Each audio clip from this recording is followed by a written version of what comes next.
आपके माता सरस्वती के चरणों में वंदन। आज के कार्यक्रम के मुख्य अतिथि कलेक्टर महोदय श्री प्रियंका जी, आपको प्रणाम करता हूं। निदेशक आशीष मिश्रा जी और नरेंद्र सिंह जी एवं भावी प्रशासकों, आज का एक छोटा सा गेट टुगेदर रखा गया है जहां उद्देश्य आपको मोटिवेट करना, क्योंकि सफलता संक्रामक होती है और सफल व्यक्ति से मिलना ये उस सफलता के संक्रमण को आप तक पहुंचाना ये उद्देश्य है। लेकिन इस उद्देश्य की प्राप्ति से पहले मैं थोड़ा बैकग्राउंड सर्विस चूंकि आज है तो 2 मिनट बताना चाहूंगा। मैं 2003 में हमने इस एकेडमी की शुरुआत की थी। उस समय एकमात्र उद्देश्य था कि सभी अभ्यर्थियों को सिविल सेवा तैयारी के लिए जो भी मार्गदर्शन, study material, notes, test paper, practice test, ये जो भी चीजें चाहिए हो वो एक मंच के नीचे अवेलेबल कराएं। इस उद्देश्य को ध्यान रखते हुए हमने एक मोटो वाक्य डिसाइड किया था, वो था परिश्रम आपका, मार्गदर्शन हमारा, सफलता सबकी। इस एक सूत्र वाक्य को लेके पिछले 13 साल से लगातार हमने उस सूत्र वाक्य को जिया है और प्रयास नहीं किया, क्योंकि परिश्रम आपका, बिना परिश्रम के कोई भी लक्ष्य का संधारण नहीं किया जा सकता। परिश्रम तभी फलीभूत होती है जब मार्गदर्शन सही हो, इसलिए मार्गदर्शन हमारा, जिसलिए हम कटिबद्ध हैं। निश्चित रूप से सफलता होगी तो हम सबकी होगी, सफलता सबकी, यही वो सूत्र वाक्य है जिसके आधार पर शुरुआत में 2003 जब स्टार्ट हुआ था तो रिजल्ट्स और सारी चीजें आज की तुलना में निश्चित रूप से शुरुआती दौर में थी, कम थी। लेकिन 2016 इसने सारे रिकॉर्ड्स को तोड़ दिया। उसके पीछे कारण एक ये है कि 2012, 13, 14 ये तीनों के रिजल्ट्स इसी साल आए और एक साल में इतने रिजल्ट्स जिसमें टॉपर्स सहित टॉप 5 रैंक कौटिल्य एकेडमी के स्टूडेंट्स आपके ही साथी हैं, इसलिए आपको भी शुभकामनाएं और बधाई।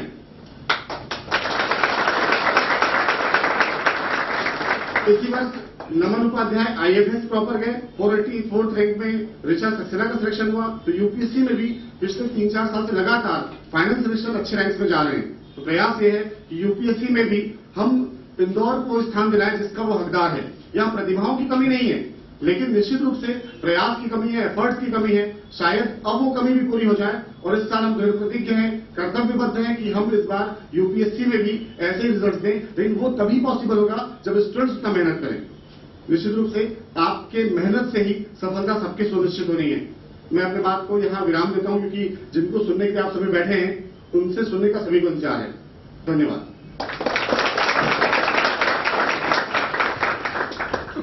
धन्यवाद सर। सिविल सेवा का लक्ष्य वास्तव में देश सेवा और जन सेवा के साथ जुड़ता है।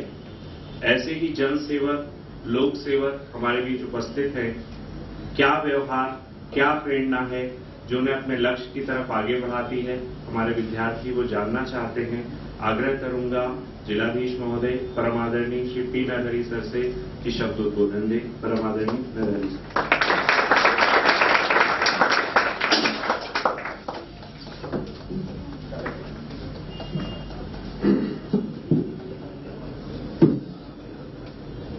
कौटिल्य एकेडमी के सभी सम्मानित डायरेक्टर्स और यहाँ के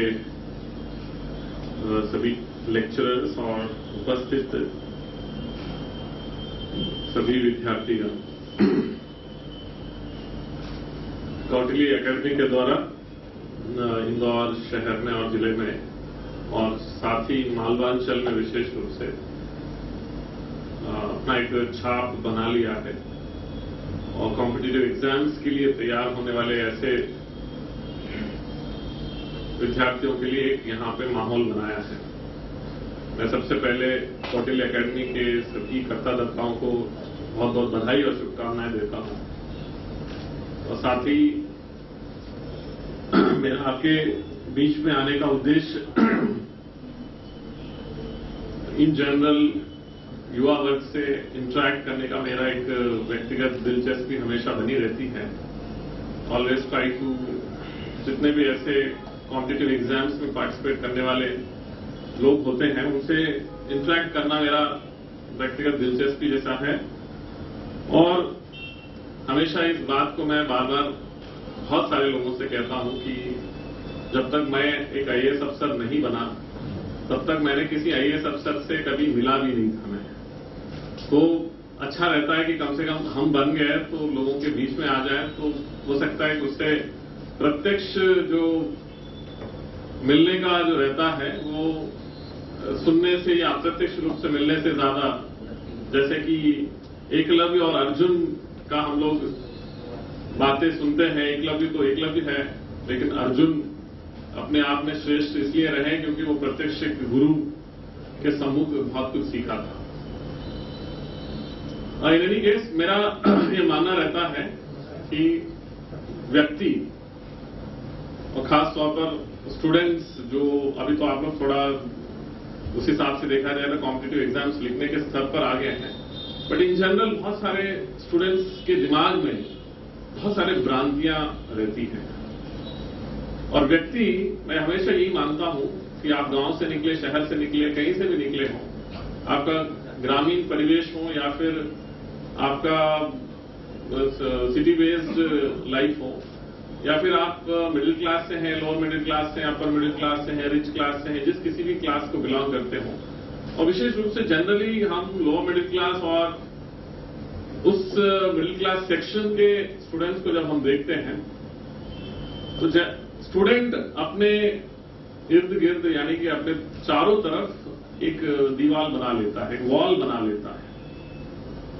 ये साइकोलॉजिकल वॉल है, एक ऐसा साइकोलॉजिकल वॉल बना लेता है और उसका ये सोचता है कि मेरी क्षमता बस इतनी ही है, यानी कि मेरी क्षमता 4 फुट का है, मैं 4 फुट का दीवार लांघ सकता हूं, I can jump over a 4 feet wall.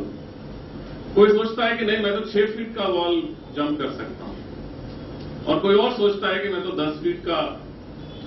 और मैं उदाहरण देता हूं, हमारे बीच में बहुत सारे ऐसे लोग निकल के आए हैं। जैसे मैं बात करता हूं, अगर अंबेडकर की मैं बात करूंगा, अंबेडकर 100 इयर्स बैक उस सामाजिक परिवेश से निकले थे, और उस जमाने में जिस तरह का अनटचेबिलिटी और बहुत सारे ऐसे सामाजिक कुरीतियां बहुत व्यापक थी, उस दौरान वो एक व्यक्ति निकला और वो अपने आप के लिए एक 100 फीट वॉल बना लिया था कि मैं इसकी छलांग लगाऊंगा।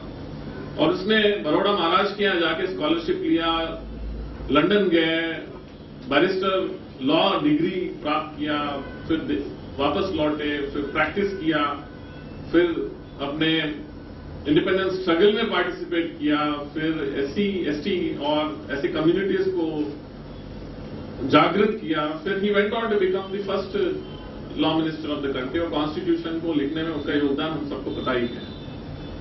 तो उस जमाने के उस जमाने के परिवेश को अगर हम देखेंगे तो वो एक व्यक्ति था जिसने अपने आप के लिए ऐसा दीवार बना लिया था कि मैं इसका छलांग लगाऊंगा। मेरा कहने का तात्पर्य यह है कि हम सब ऐसे ही कुछ निर्माण कर लेते हैं अपने आप के लिए, और वो साइकोलॉजिकल वॉल जो हम निर्मित करते हैं, फिर उतना ही हम सोचते हैं, और ultimately the difference between a person who wins and who actually stage back, उसके बीच में क्या अंतर है?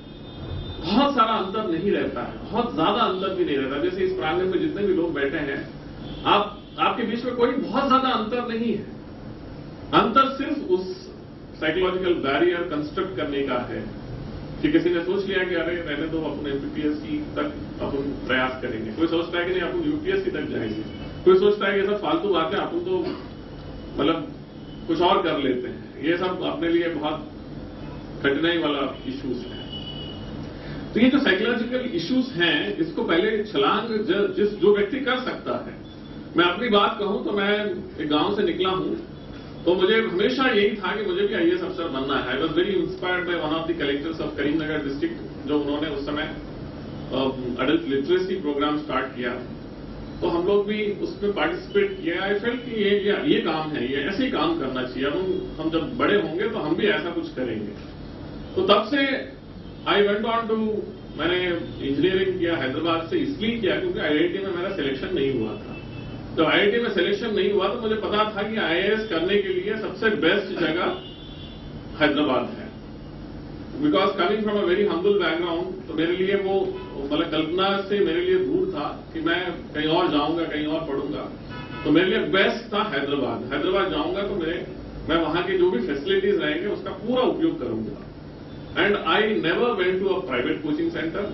मैंने सरकारी कोचिंग सेंटर में कोचिंग ली, और मैंने सरकारी पूरा तंत्र का उपयोग किया। मतलब कहीं पर भी प्राइवेट व्यवस्था का कोई लेना देना नहीं था। लेकिन मैंने एक ऐसा वॉल बना लिया था कि नहीं, मैं तो इसका छलांग तो मैं लगाऊंगा ही लगाऊंगा। मतलब आईएएस की तैयारी इस तरह से करूंगा कि मेरा फर्स्ट अटेम्प्ट में हो जाना चाहिए। तो जो 4 साल का इंजीनियरिंग था, बाकी सब लोग अपने जीआरई टोफल के लिए पुस्तकें पढ़ते थे, तो मैं constitution of India, DD Basu, Romila Thapar, Indian history पुस्तकें जब पढ़ता था तो लोग मुझे पागल समझते थे, मेरे इंजीनियरिंग के क्लासमेट्स वगैरह। तो इन एनी केस तो मैंने अपने लिए निश्चित किया हुआ था कि मुझे इस डायरेक्शन में जाना है। मेरे लिए यही क्लोज टू हार्ट क्या है, मैं क्यों आना चाहता हूं। सिविल सर्विसेज जो है वो सर्विसेज हैं, सेवाएं हैं। तो मैं जिस चीज से अट्रैक्ट हुआ हूं उस चीज के लिए मैं अग्रसर था। तो मैं डेफिनेटली मुझे करना है, तो मैंने इंजीनियरिंग सर्विसेज के लिए भी, क्योंकि I need to have financially अपने आप में कैपेबल होना भी जरूरी था। बिकॉज सिविल सर्विसेज ऐसा नहीं है कि आपने लिख दिया तो हाँ हो ही गया, ऐसा कुछ नहीं है। Depends on lot of things actually. तो मैंने फर्स्ट अटेम्प्ट इंजीनियरिंग सर्विसेज 98 मैंने इंजीनियरिंग पास आउट की, तो 98 का फर्स्ट इंजीनियरिंग सर्विसेज का एग्जाम दिया एंड फर्स्ट अटेम्प्ट में ही मेरा इंजीनियरिंग सर्विसेज का सिलेक्शन भी हो गया। बट जैसे मैंने कहा कि आई वॉज नॉट हैप्पी, मतलब मैं इंजीनियरिंग सर्विसेज का मेरा तो लक्ष्य ही नहीं था। बिकॉज मैं इंजीनियरिंग स्टूडेंट, अच्छा स्टूडेंट रहा हूं हमेशा। मैं मैकेनिकल इंजीनियरिंग का यूनिवर्सिटी टॉपर रहा था। तो मैंने इंजीनियरिंग सर्विसेज दिया इसलिए क्योंकि मुझे इंजीनियरिंग, मतलब मेरे सिक्योरिटी, इकोनॉमिक सिक्योरिटी होना बहुत जरूरी था। बट एज यूजुअल उस फर्स्ट अटेम्प्ट में मेरा इंजीनियरिंग सर्विसेज का 99 में जब सिलेक्शन हुआ था, वो एक सिंगल गो में मेरा 7 गवर्नमेंट जॉब्स के लिए सिलेक्शन हुआ था। 3 साइंटिस्ट पोस्ट के लिए, 3 पब्लिक सेक्टर्स के लिए और एक इंजीनियरिंग सर्विसेज के लिए। अनफॉर्चुनेटली 99 का प्रीलिम्स नहीं हुआ था मेरा सिविल सर्विसेज का। तो I went on to join as a scientist in department of science and technology of Hyderabad. फिर मैंने उस साल जॉब करते हुए सिविल सर्विसेज का फिर से एग्जाम दिया था और 2000 एग्जाम में प्रीलिम्स, मेंस, इंटरव्यू और आईएएस के लिए सिलेक्शन हो गया। Now coming back to the story of कि हम जो प्रिपरेशन करते हैं, तो अक्सर मैं यही देखता हूं कि प्रिपरेशन कितना करना चाहिए, कब करना चाहिए, कैसे करना चाहिए, बहुत सारे ऐसे ही सवाल सबके रहते हैं। Number 1, coaching is important, that is inevitable. इसलिए क्योंकि आपको पता होना चाहिए कि किसी भी एग्जाम का क्या पैटर्न रहता है, क्या सिस्टम रहता है, क्या उसका वर्तमान में कौन से सब्जेक्ट्स जनरली ऑप्शनल स्किप होते हैं, या फिर किस तरह की तैयारी करना चाहिए, उसके नोट्स कैसे तैयार करना चाहिए। बहुत सारी चीजें रहते हैं। इसलिए कहीं पे भी आपको कोचिंग जो है, कुछ न कोचिंग कहीं ना कहीं लेना जरूरी रहता है। एट द सेम टाइम हमेशा अपनी ओरिजिनलिटी बरकरार रखना बहुत जरूरी है। और सिविल सर्विसेज एग्जाम, जो बहुत सारे लोगों को यह भ्रम रहता है कि हम कुछ भी लिख के आएंगे तो सिलेक्शन हो जाएगा, ये गलत है। सिविल सर्विसेज एग्जाम में आपकी पर्सनैलिटी, आप जैसे यूपीएससी का आप देखेंगे वो इंटरव्यू नहीं कहते, they call it as personality test. तो यहाँ पर पर्सनैलिटी को चेक किया जा रहा है। यहाँ पे कोई एग्जाम इसलिए लिया जा रहा है कि आप उस पर्टिकुलर पद और पोजीशन के लिए उपयुक्त हो कि नहीं हो, ये टेस्ट किया जा रहा है। आपका ये टेस्ट नहीं हो रहा है कि आप बहुत अच्छे लिखते हो, आपका हैंडराइटिंग सुंदर है, आप मतलब सब्जेक्ट नॉलेज कितना है, ये बहुत सारी चीजें इस भ्रम में भी नहीं रहना है। यद्यपि इट इज इंपॉर्टेंट कि आपको लिखना चाहिए, आपको पढ़ना चाहिए, but at the same time अपना पर्सनैलिटी को वहां पे प्रदर्शित करना है, ये आपको वहां पे देखा जा रहा है। तो इसलिए हम एग्जाम में जो भी लिखते हैं, हमारे पर्सनैलिटी को उसमें उतारना चाहिए। तो इसलिए ओरिजिनलिटी होना बहुत जरूरी है। आपको किसी भी कोचिंग सेंटर में कुछ भी अगर किसी भी सब्जेक्ट के बारे में पढ़ाया जाता है तो अपने खुद के नोट्स तैयार करना बहुत जरूरी है। नॉट नेसेसरीली कि आपको कोचिंग में जो दिया जाता है वहीं के वहीं उतार के आएंगे। अगर 10 लोग एक ही चीज उतार के आएंगे तो बस पता चल जाता है कि जो करेक्शन करने वाला उसको आराम से पता चल जाता है कि सभी लोगों ने एक जैसा लिख दिया, यानी कि एक ही कोचिंग सेंटर से आए हैं, यानी कि सब 10 लोगों का कोई ओरिजिनलिटी नहीं है। तो हमें अपने ओरिजिनलिटी को उसमें प्रदर्शित करना बहुत जरूरी है।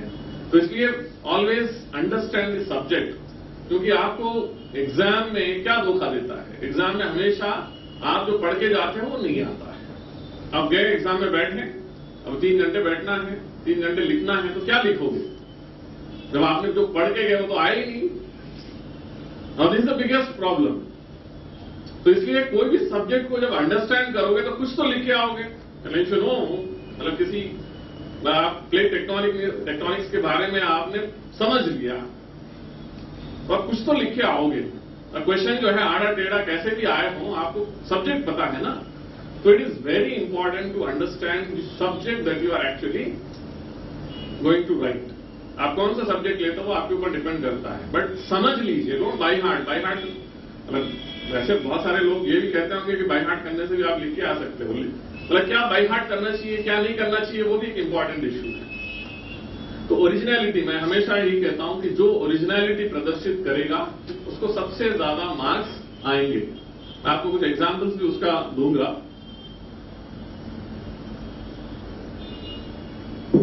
बट मोस्ट इंपॉर्टेंटली, जैसे मैंने कहा है, you should be a good student. If you are a good student, automatically आप पढ़ेंगे, आप तैयारी करेंगे, आप अपने व्यक्तित्व को उस हिसाब से निर्मित करेंगे। मैं एग्जाम्पल कई बार देता हूं, एग्जाम्पल देता हूं। कोई वेट लिफ्टिंग, मान लो नेशनल गेम्स के लिए वेट लिफ्टिंग के लिए गया है, तो आप जैसे ही आप वेट लिफ्टिंग के बारे में सोचोगे, आंख बंद करके एक बार सोचो, तो उसको आप लिखेगा थोड़ा बलिष्ठ है, अच्छा है, उसका मतलब उसका शरीर थोड़ा सुदृढ़ है, वो अननेसेसरी फैट नहीं है, जो भी है मस्कुलर है, ऐसे ही है ना। आपको ऐसा तो नहीं दिखेगा ना कि वो बिल्कुल मतलब फैटी है और उसका शरीर या तो बहुत ही पतलू टाइप का है और उसके अंदर स्ट्रेंथ ही नहीं है, ऐसा नहीं दिखेगा ना। तो आप भी एक नेशनल एग्जाम लिख रहे हो, कौन सा एग्जाम लिख रहे हो? नेशनल एग्जाम लिख रहे हो, सिविल सर्विसेज की एग्जाम लिख रहे हो, तो आपके अंदर भी कुछ पर्सनैलिटी होनी चाहिए ना। ऐसा तो नहीं कि आप बिना पर्सनैलिटी के ही पहुंच गए और एग्जाम लिखना स्टार्ट कर दिया और फिर आप सोच रहे हैं कि मेरा सिलेक्शन क्यों नहीं हो रहा है नेशनल लेवल पे। तो सिलेक्शन उसी का होगा जिसका उसके लिए वैसा पर्सनैलिटी बना है। मैं आपको बहुत छोटे छोटे क्लासिक एग्जाम्पल्स देता हूं, कितना फर्क पड़ता है चीजों में। मैं और हम लोग साथ में थे। मैंने जैसे बताया कि एपी स्टडी सर्किल गवर्नमेंट का स्टडी सर्किल है और बहुत अच्छा स्टडी सर्किल माना गया है और हमेशा हर साल तीन चार आईएएस अफसर वहां से निकलते हैं और वो भी कॉम्पिटिटिव एग्जाम से होता रहा है। तो मैं फर्स्ट ही टाइम में पहुंच गया वहां पे सिविल सर्विसेज की तैयारी करने। तो जैसे मैंने बताया कि मेरा एक ही बार प्रीलिम्स हुआ और मेंस और आईएएस का सिलेक्शन हुआ। तो एक ही बार जब प्रीलिम्स हुआ था तो उस कोचिंग सेंटर में पहुंचे, हमारा रेजिडेंशियल फैसिलिटी भी था वहां पे। तो मैंने ज्योग्राफी और एंथ्रोपोलॉजी से लिखा था। उस जमाने में 2 ऑप्शंस रहते थे, अब तो सिंगल ऑप्शन हो गया ना। तो 2 ऑप्शंस होते थे, ज्योग्राफी एंथ्रोपोलॉजी से लिखा था। तो एंथ्रोपोलॉजी मेरे लिए बहुत ही नया सब्जेक्ट था, तो एंथ्रोपोलॉजी का थोड़ा बहुत मैंने प्रिपरेशन कर ली थी। जब प्रीलिम्स हो गया था तो मेंस के लिए तैयारी कर रहे थे, तो मैंने देखा कि बहुत लंबा चौड़ा सिलेबस है और अपने पास ऐसा कोई मटेरियल भी नहीं है। और तो जो दूसरा एक फ्रेंड था वो 4 साल से वो लिख रहा था, हर साल लिख रहा था, मेंस तक जा रहा था, एक बार इंटरव्यू भी करके आया और फिर उससे मैंने जाके हम अन्ना बोलते थे उसको, क्योंकि थोड़ा उम्र में भी ज्यादा था तो एक्सपीरियंस भी था, 4-5 साल से लिख रहा है तो सीनियर तो है ही।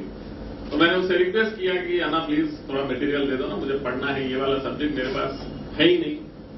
तो उसने एक बार पूछा नहीं दिया, 2 बार पूछा नहीं दिया, 3 बार पूछा नहीं दिया, ऐसे 10 बार उसको तंग किया। तो फाइनली उसने बोला कि देखो ये बहुत 4-5 साल से तैयार कर रहा हूं, ये मटेरियल किसी को नहीं देना, ये मेरा एक्सक्लूसिव प्रॉपर्टी है मेरा। तो बोला कि अच्छा ठीक है। मैंने ले लिया, मैंने उसको फोटोकॉपी करके फिर मैं पढ़ रहा था, उसको वापस कर दिया उनको।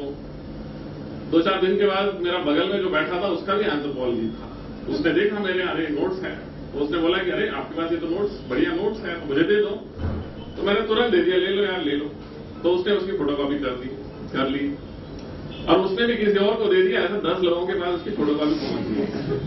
तो वो जो ओरिजिनल आदमी था अन्ना, उसके पास ये खबर पहुंच गई कि ये तो मेरा उसका मटेरियल 10 लोगों के पास फोटोकॉपी पहुंच गया, ठीक है। तो वो आके बहुत गुस्सा हुआ मुझसे, कहा कि मैंने तुमको बोला था कि ये मेरा ओरिजिनल मटेरियल है, किसी को नहीं देना, और तुमने जो है ऐसे मान दिया जैसे तुम कर्म हो, मतलब ऐसे दानदाता हो टाइप के, जैसा तुम्हारा ओरिजिनल मटेरियल तुमने बांट दिया। मैंने बोला कि देखो क्या फर्क पड़ता है, देखो मटेरियल तो मतलब आपने तैयारी कर ली होगी, बट इट डजंट मीन कि वो आपका एक्सक्लूसिव, ये तो सबके लिए, सब अपने भाई बंधु हैं। तो जिसने भी पढ़ लिया मतलब अगर एग्जाम में आए तो तब तो कोई मतलब है, एग्जाम में नहीं आया तो कोई मतलब ही नहीं है, हाँ? तो उसने बोला कि जिंदगी में कभी नहीं दूंगा तुम्हें कभी मटेरियल, तुमने जो है मेरा सब मटेरियल सबको बांट दिया। तो हो गया हमारे बीच में, दोनों के बीच में। अच्छा, इत्तेफाक से मेरा इंटरव्यू का भी सिलेक्शन आ गया, यू नो, उनका भी आ गया। तो उसने बोला कि चलो इस बार तुम फर्स्ट टाइम लिख रहे हो, तुम्हारा प्रीलिम्स हो गया, मेंस भी हो गया, बहुत अच्छे से तैयारी करना, अगली बार देखना, इस बार तो अच्छा एक्सपीरियंस गेन कर लेना इंटरव्यू का, अगली बार देखेंगे, मैं तो 4-5 साल से लिख रहा हूं।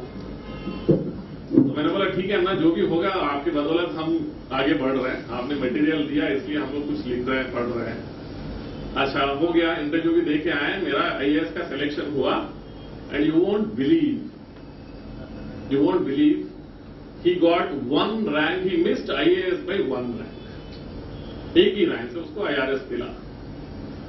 तो मैं इसका पूरा दिस इज पर्सनैलिटी, ये जो ट्रेट है ना, ये ट्रेट आपको सबको दिखेगा। ये एक सिंगल ट्रेट नहीं है कि जो मैंने बहुत उदारतापूर्वक सबको बांट दिया, उसने अपने मटेरियल को अपने क्लोज रखने का प्रयास किया, यू नो। तो this shows your personality trait, you know, कि आप उसका, ऐसा नहीं कह रहा हूं कि बुरा आदमी था वो, बट ये कह रहा हूं कि दैट शोज योर पर्सनैलिटी। आप ये चीज जब आप इंटरव्यू में भी जाओगे, ये दिखेगा जब आप क्वेश्चंस, आपको मतलब आधा घंटा बैठोगे, बिठाएंगे, आपसे 10 लोग सवाल करेंगे, मतलब 50 तरह के क्वेश्चन पूछेंगे आपसे, तो आपका पर्सनैलिटी ट्रेट कहीं ना कहीं दिखेगा आपको कि आदमी जो है मतलब ऐसा, मतलब इंट्रोवर्ट है, एक्सट्रोवर्ट है, ये आदमी सबको देता है या अपने पास रखता है, ये आदमी काम करेगा या फिर जो है खाली बैठा रहेगा, ये आदमी आईएएस अफसर बनेगा तो ये सबका भला करेगा या फिर खुद का स्वार्थ देखेगा। तो ये पर्सनैलिटी जो है आपके अंदर दिखेगा। कभी नहीं सोचना कि मैं तो ऐसा हूं तो मेरे बारे में कौन, किसको क्या पता लगेगा, कैसे वहां पे बैठे रहेंगे। जो लोग आपका इंटरव्यू करेंगे वो 60-60, 70-70 साल के लोग रहते हैं, अपना पूरा जीवन देख लिया है, उसमें से एक साइकोलॉजिकल एक्सपर्ट भी बैठा रहता है। तो ये कभी नहीं सोचना कि मेरे बारे में कोई नहीं समझ पाएगा। तो you need to exhibit your personality. तो जब आप एग्जिबिट करोगे तो आप क्वेश्चंस के आंसर दोगे, you are not just answering questions, you are answering your personality also.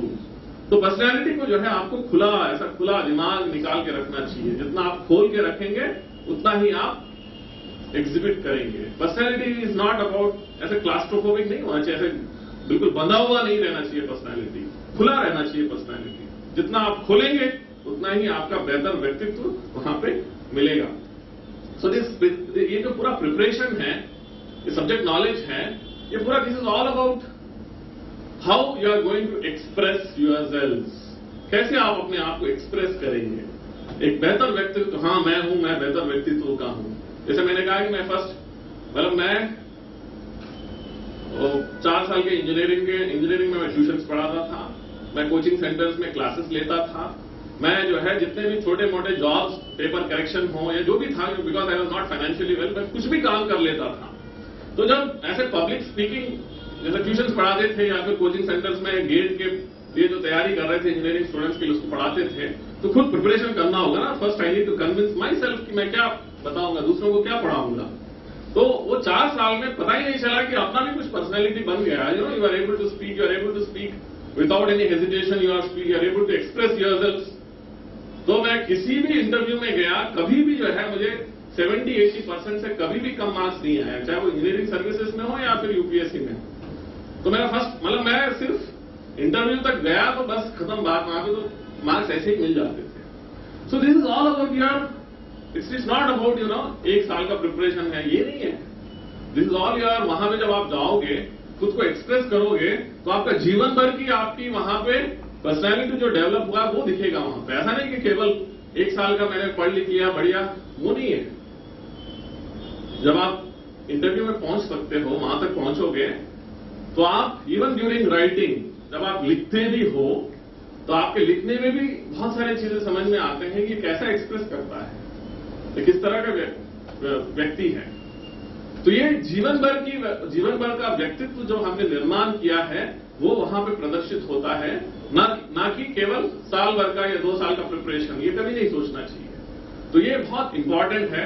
इन चीजों को अगर आप अपने अंदर उतार लेंगे, you know, try to change yourselves to a little bit, try to be more open minded, try to be more, you know, friendly, जितना आप फ्रेंडली रहेंगे उतना ही आप मैं इसलिए कहता हूं कि डोंट मेक लिमिटेड फ्रेंड्स। आपके पास अनलिमिटेड फ्रेंड्स होना चाहिए। जिसके पास अनलिमिटेड फ्रेंड्स होते हैं उसके पास बहुत सारे और आइडियाज आते हैं। ऐसे ऐसे आइडियाज आते हैं जो मैंने बताया कि कोई अच्छा नोट बना लेता होगा तो आप मान लीजिए कि 4 लोगों के साथ ही उठते बैठते हो, वो 5वां व्यक्ति होगा जिसके पास एक्चुअली अच्छा मटेरियल होगा, उसको आपने फ्रेंडशिप उसके साथ किया ही नहीं, वो हो गया आपके पास कुछ मटेरियल मिलेगा ही नहीं आपको, यू नेवर नो। तो ये बहुत सारे ऐसे चीजें हैं। तो आई ऑलवेज टेल कि one should try to make an overall personality, अच्छा पर्सनैलिटी और अच्छा व्यक्तित्व, मतलब फेस पे आपका थोड़ा बहुत मतलब smiley face, open minded face, ये जो चीजें हैं वो दिखना चाहिए। तो वो जब दिखेंगे तो ऑटोमेटिकली वो जैसे ही आप जाओगे तो उनको लगेगा भले ही 4 में से 6 क्वेश्चन आप आंसर मत करो, तभी आपको दिखेगा इसका चेहरा बहुत अच्छा है, ये स्मार्ट फेलो, ये काम करेगा, जो भी करेगा अच्छा करेगा, अपने सिस्टम के लिए उपयोगी रहेगा। ऐसा इंप्रेशन डालोगे तो आपको मार्क्स वैसे ही दे देंगे। Okay, I will take questions. Actually आप लोगों के पास बहुत सारे क्वेश्चंस होंगे। I will try to answer those questions rather than my own issues. बताइए। यस,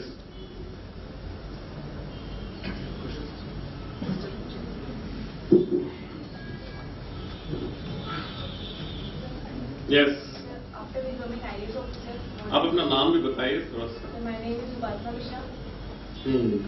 मेरा क्वेश्चन ये है कि जब हम आईएएस ऑफिसर बन जाते हैं तो हमारी ड्यूटीज क्या क्या होती है? देखिए, पोस्ट के ऊपर डिपेंड करता है, बट पोस्ट के ऊपर डिपेंड करता है, डिपेंड्स कि हम लोग कई सारे Indian administrative services is a generalise service, जैसे आप लोगों ने पढ़ा होगा पब्लिक एडमिनिस्ट्रेशन में, it's not a specialise service, it's generalise service. यानी कि गवर्नमेंट के जितने भी डिपार्टमेंट्स हैं, जैसे मैं कलेक्टर हूं तो मेरे पास लगभग 40 डिपार्टमेंट्स का काम है। वो सभी डिपार्टमेंट्स हमारे अधीन होते हैं, तो उनके ऊपर मॉनिटरिंग करने का पूरा काम कलेक्टर के पास है। Collector is basically collector and district magistrate, ये 2 पद है। एक collector which is derived from MP land revenue code, land revenue code में लिखा रहता है कि कलेक्टर रहेगा और वो लैंड एडमिनिस्ट्रेशन के लिए रिस्पॉन्सिबल रहेगा। डिस्ट्रिक्ट मैजिस्ट्रेट वो सीआरपीसी में है, क्रिमिनल प्रोसीजर कोड में दिया हुआ है कि there will be a district magistrate for the entire district and there will be additional district magistrates and sub divisional magistrates and executive magistrates. तो उसमें सीआरपीसी में पावर्स दिए हुए हैं कि एग्जीक्यूटिव मैजिस्ट्रेट या डिस्ट्रिक्ट मैजिस्ट्रेट के क्या पावर्स होते हैं। तो एक तरफ जब भी डिस्ट्रिक्ट मैजिस्ट्रेट बोलेंगे it's about maintenance of law and order, उससे संबंधित चीजों के ऊपर रहता है। जब कलेक्टर बोलेंगे तो डिस्ट्रिक्ट एडमिनिस्ट्रेशन, रेवेन्यू एडमिनिस्ट्रेशन और बहुत सारे विभागों के ऊपर नियंत्रण। तो ऐसे जब तक डिस्ट्रिक्ट्स में रहेंगे तो ये हमारा रोल रहता है। तो all departments, anything under the sky, उस जिले के नीचे, मतलब जिला जो है स्काई के नीचे कुछ भी रहेगा वो कलेक्टर के पास है, इस तरह से देखा जाए तो we have so many department, जैसे हेल्थ है, एजुकेशन है, पब्लिक वर्क्स डिपार्टमेंट, पीएचई है, महिला बाल विकास है। तो इस तरह के जितने भी डिपार्टमेंट्स हैं वो सभी का नियंत्रण कलेक्टर के पास रहता है। जब हम लोग सेक्रेटेरिएट जाते हैं तो then we are secretary to government, तो उस पर्टिकुलर किसी डिपार्टमेंट के लिए फिर सेक्रेटरी हो जाते हैं किसी डिपार्टमेंट में, तो उस डिपार्टमेंट का पूरा मॉनिटरिंग रहता है। फिर उस डिपार्टमेंट के नीचे बहुत सारे उस डिपार्टमेंट के ऑफिसर्स रहते हैं और काम रहता है उसको मॉनिटरिंग करना रहता है। तो इट इज जॉब स्पेसिफिक, ऐसा जो जॉब आपको दिया जाता है, but this is a generalised job, kind of job, this is not a specialised job. जैसे हम we are not dealing with finance alone, we are not dealing with management alone, we are dealing with both finance and management, we are dealing with administration, we are dealing with, जैसे PWD का आपको secretary बना दिया जाए तो you are also monitoring the works of chief engineer, engineers, executive engineer, सब engineer, सबका, but you need not be an engineer. So automatically उस लेवल तक जब आप पहुंचते हैं तो बहुत सारी चीजें अपने आप में समझने लगते हैं। So we are more about policy making का काम रहता है उस स्तर तक पहुंचने के बाद। यस, हाँ, तो भी जाता। तो मेरा एक क्वेश्चन था कि जब हम इंटरव्यू में जाते हैं तो जैसे मान लीजिए 20 क्वेश्चन किए होंगे, यदि मैं उसके मान लीजिए 5-6 आंसर्स नहीं देती हूँ तो क्या वो हमारे मार्क्स पे कुछ इफेक्ट करता है? जैसे मैंने कहा है कि आप कैसे आंसर देते हो उसके ऊपर डिपेंड रहता है, रादर देन आंसर देते हो कि नहीं देते हो, यू नो। नॉट नेसेसरली, हम तो ऐसा नहीं कि सर्व सर्वज्ञानी टाइप के तो नहीं है ना, यहाँ पे हमारे पास ऐसे कोई दिव्य ज्ञान नहीं है कि पूरा हर चीज जो किसी भी सब्जेक्ट कोई भी विषय के संदर्भ में हमारे पास जानकारी। जैसे हम क्या कहते हैं, जैसे किसी ने पूछ लिया है कि भाई बताओ ईफिल टावर का हाइट कितना है, तो हाइट मुझे पता नहीं है, तो मैं बोलूंगा कि I am really sorry sir, I really don't know what is the height of, और I am really sorry sir, I missed out on this issue, I am really sorry sir, actually I never buy hard facts. तो आप कैसे जवाब देते हैं उसके ऊपर depend करता है, यू नो, और यू मे से कि हाँ it is about 200 metres, you know, या फिर I am very sure sir it is 200.16 metres. तो इट ऑल डिपेंड्स कि कैसे आंसर देते हो, आप गेस वर्क कर रहे हो। तो ऐसे फैक्ट्स, दो तरह के क्वेश्चंस जनरली होते हैं, एक फैक्चुअल होता है, एक ओपिनियन बेस्ड रहते हैं। फैक्चुअल क्वेश्चंस को आपको पता है तभी बताना चाहिए, है ना। अब ऐसा बोले राजवाड़ा कब बना, आपको पता है क्या, 1900 कौन से 1800 कब बना, 1700 कब बना, नहीं है, नहीं पता है, सॉरी सर, नहीं पता, फैक्ट है वो, इट्स अ फैक्ट। आप डेट चेंज नहीं कर सकते हो ना, आप ये नहीं बोल सकते हो कि सर हो सकता है सर कि 1700 में बना होगा, तो it's a very poor answer. ये आपका पर्सनैलिटी दिखता है कि आप जो है गेस वर्क ज्यादा करते हो, अपने टिके नहीं रहते हो इश्यूज पे।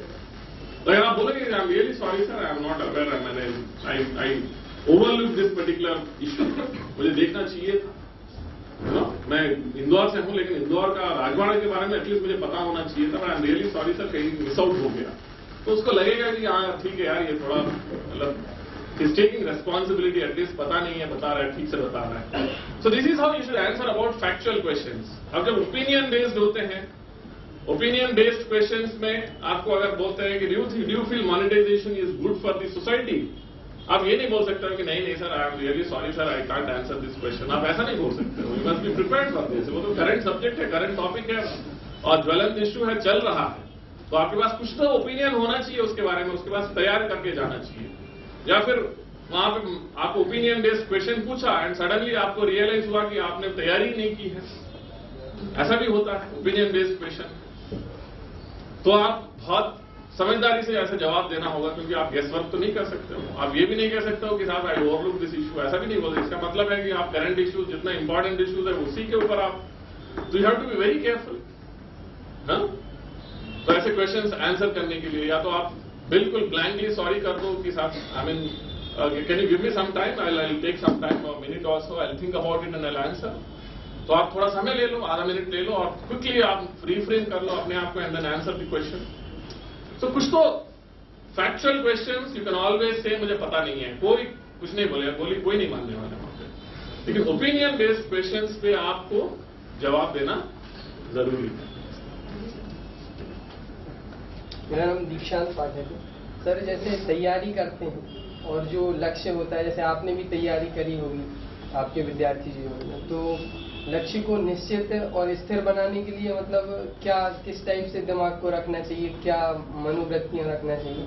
क्योंकि जो सामाजिक और पारिवारिक दबाव होता है जो तैयारी के बीच में, जैसे बीच बीच में कोई दूसरी पोस्ट या वैकेंसीज आ जाती हैं तो फिर फोन आता है इसका भी कर लो, उसका भी कर लो, तो मतलब वो लक्ष्य को एक निश्चित रखने के लिए क्या करना चाहिए? और क्या आपके विद्यार्थी जीवन में आप तैयारी कर रहे थे तो उस समय ऐसा कुछ आपके साथ हुआ था क्या? बिल्कुल, मैं जैसे एक मेरे यहाँ जैसे हम लोग इंजीनियरिंग में हम लोग बैच में 60 लोग थे, 60 का बैच था हमारे उसमें से 59 लोग जो है यूएस गए हैं, सॉफ्टवेयर फील्ड में गए हैं। मैं अकेला हूं जो सिविल सर्विसेज के लिए आया हूं। तो उस समय यानी कि 98 की बात कर रहा हूं, जब Chandrababu Naidu was the chief minister of Andhra Pradesh. उस समय बिल्कुल हैदराबाद का ऐसा चल रहा था। He was also coin the CEO of Andhra Pradesh, you know, जैसे आईटी कंपनी के लिए सीईओ होता है। और वो ऐसा दौर था कि मतलब बीटेक किया तो आप सॉफ्टवेयर में ही जा रहे हैं, आप आईटी फील्ड में ही जा रहे हैं। तो इतना प्रेशर था, पीयर प्रेशर, यानी कि अपने 60 में से 59 लोग तो वही कर रहे हैं, आप अकेले हो जो बिल्कुल पागल जैसे दिख रहे हो जो दूसरा कुछ करने के लिए। बट अल्टीमेटली यही मैं कहता हूं कि इट ऑल डिपेंड्स कि आप अपने लाइफ में आप क्या करना चाहते हो, क्या बनना चाहते हो। मैं आपको 2 एग्जाम्पल्स दूंगा, बहुत इंटरेस्टिंग एग्जाम्पल्स हैं। मेरे साथ इंटरमीडिएट यानी कि +1 +2 जिसने किया था, हम लोग गवर्नमेंट स्कूल में पढ़े थे +1 +2 में। तो मेरा बहुत ही अच्छा फ्रेंड था और वो मतलब हमसे बहुत इंटेलिजेंट था, कई गुना इंटेलिजेंट। उसका आईआईटी में सिलेक्शन हुआ, मेरा आईआईटी में सिलेक्शन नहीं हुआ। और हम लोग हमेशा सोचते थे कि हम लोग सिविल सर्विसेज की तैयारी करेंगे, ठीक है। और वो आईआईटी में चला गया, मेरा आईआईटी में नहीं हुआ, तो मैं हैदराबाद गया क्योंकि मुझे सिविल सर्विसेज करना है। हम लोग बीच बीच में बात करते रहे। वो आईआईटी खड़गपुर में टॉपर भी था, उसका कैंपस सिलेक्शन इंफोसिस में हो गया था, और इंफोसिस वो भी यूएस ऑफशोर था। और मैं मतलब इतना प्रेशर रहते हुए भी मैंने कभी भी मैं तो सॉफ्टवेयर से कभी नहीं जाऊंगा, ये मैंने ठान ली थी, because is not my passion, ये तो मैं जाऊंगा ही नहीं। तो उस समय ये एपटेक, एनआईआईटी और फिर ये इंफोसिस आए, बहुत सारे कंपनीज का, हैदराबाद तो है ही आईटी हब है, बहुत सारे कंपनीज कैंपस इंटरव्यू के लिए आते थे। और मैं तो यूनिवर्सिटी टॉपर था, हमारा कॉलेज का टॉपर था, सभी ब्रांचेस मिला के टॉपर था। लेकिन मैं आईटी का कोई भी कंपनी आया तो मैं नहीं जाता, कैंपस प्लेसमेंट के लिए नहीं जाता था इंटरव्यू देने। तो मेरा वो फ्रेंड आईआईटी का, उसका इंफोसिस में हुआ, वो यूएस गया, और 5-6 साल के बाद तब तक मेरा आईएएस में सिलेक्शन हो गया। मैं सीओ जिला पंचायत था शायद छिंदवाड़ा में उस समय। वो एक दिन अचानक फोन करके बोलता है कि मैं अपने जॉब से खुश नहीं हूं। हम लोग हमेशा सोचते थे कि सिविल सर्विसेज में आना है, तो मैं अभी आना चाहता हूं, बताओ क्या करना है। तो मैंने बोला कि कोई ऑप्शन नहीं है, हो गया, आप यू हैव क्रॉस्ड 30 years। अब आप इस पर्टिकुलर चीज से चेक कर लेना कि आपको ये जो एज है ना, age, this is a very important age. एक बार ये एज क्रॉस हो जाएगा ना, फिर आप वापस नहीं आ सकते। तो वो बंदा इतना बेस्ट स्टूडेंट था, आईआईटी का स्टूडेंट था, एंड आप इमेजिन नहीं करोगे वो आज क्या कर रहा है।